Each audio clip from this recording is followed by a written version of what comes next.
You know, I was a big Napster user back in the day, and I was a real, you know, from a layman's standpoint, I was pretty involved and interested in the early days of the web.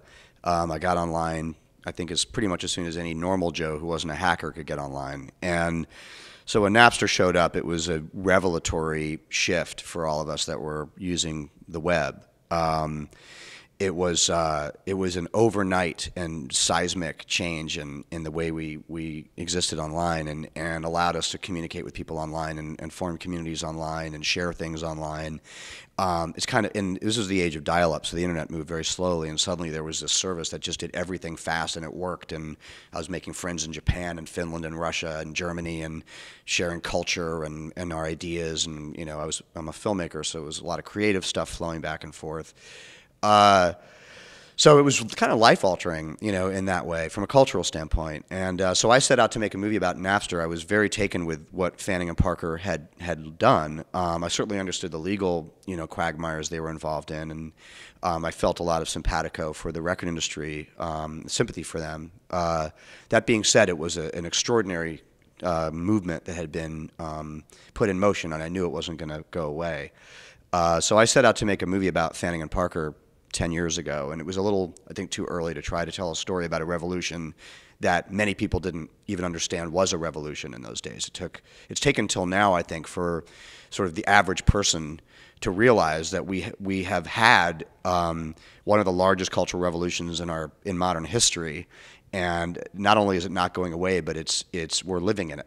It wasn't just about music, it was about community. So I was chatting with people all over the world. I was sharing, you know, stuff that I had in terms of my art and work with people, because you could get into people's hard drives, they could get into your hard drives.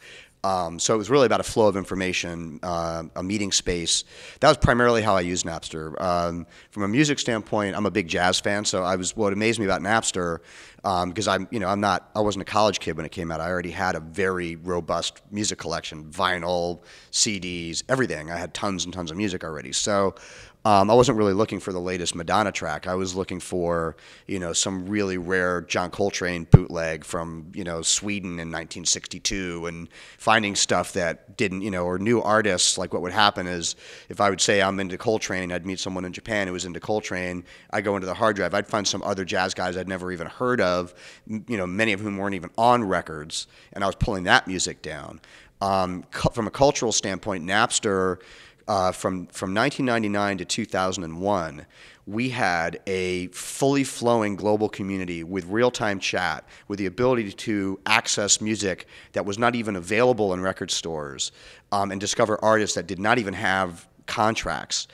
And that does not exist today. Like, the technology was so advanced that we have nothing like that today. That window was very short, and it was an extraordinary moment in time. The coding, the idea of creating decentralized file servers file systems and the sort of origin code of peer-to-peer was basically invented by Sean Fanning, who was Napster. So that became the origins of how we share today, and not just that, but also just a lot of the way the internet works. Period, is sort of based on that kind of peer-to-peer technology. So it's not all creditable to Sean, but he was instrumental in creating an efficiency to that code that actually made it usable and scalable, where you could do this stuff quickly. I think there's an enormous amount. This movie is not an apologia for Napster.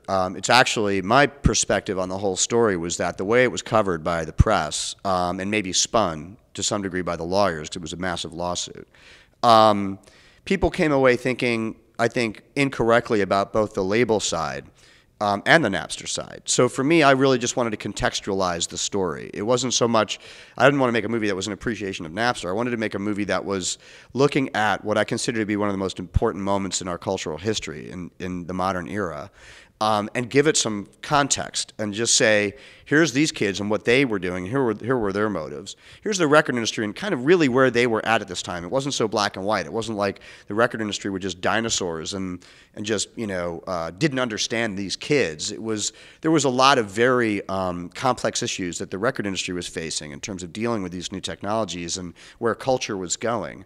And I really just wanted to give everybody a voice, and frame up some context so that maybe we could undo some of what I consider to be the mythologizing or the negative mythologizing of this revolution, which I think for the most part is extremely positive and has the ability to be very positive for music and culture and just the way we share information in general. Okay, so you're not demonizing the record companies or anyone involved in the process. You just like to document it as history? Absolutely. I mean, for me, I've been involved I'm a filmmaker and I've been making music videos since the mid 80s. So for me, that's my industry. I'm not going to demonize my own industry. It's, I hate the term more than anything else in the world, but I'm what they call a content creator. So, the issues around content and you don't want organized labor to go away. I've had a lot of friends in the record industry who lost their jobs. I have a lot of musician friends who can't sell their music. And these changes have caused a lot of disruption. Obviously, I have sympathy for all sides in that, but I think that it's a mistake to suddenly just start labeling things in these very black and white terms. The issues are anything but black and white. So what is your best case scenario, do you think, with the record industry and the film industry, as far as sharing and free stuff? I would, I'm just I'd caveat this. I know it's obvious, but I'm not I'm not the arbiter of the digital revolution. I'm just a guy who's online, right? So, but from my perspective, I think that what really needs to happen is right now there's an enormous amount of divide between the digital landscape and the pre-existing paradigms, and I don't think that's just about music or movies. I think that includes the government. I think that includes, the flow of information, period. Whether you're talking about, a Metallica track or the Bradley Manning issue.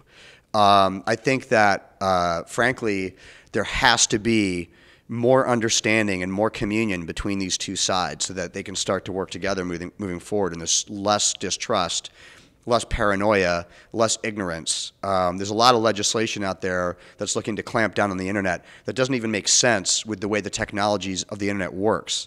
So to me, that betrays an enormous amount of ignorance on the part of people who don't really want to come to the table. And I find the same amount of ignorance on the digital side, where they don't really have any artist development and they're not really helping support the artist, and we're just going to move into a whole new system where the artist is getting screwed over as badly, if not worse, than they were in the pre-existing system. So I really think that there needs to be much more conversation, and that's why I think the black and white thinking is so dangerous. I think that we have to get out of black and white thinking into the gray and actually start examining these issues from a less litigious, distrustful, combative, and exclusive standpoint, and start examining them from a much more conciliatory, communal viewpoint. So in your opinion, is this a paradigm shift in culture all over the world? I don't think there's any doubt in anyone's mind in the post-Arab Spring, post-WikiLeaks world that this is a worldwide revolution. I think that's now become, it was very clear to most of us in '01 that this is what was here. I think in 2013 it's undeniable that it's here.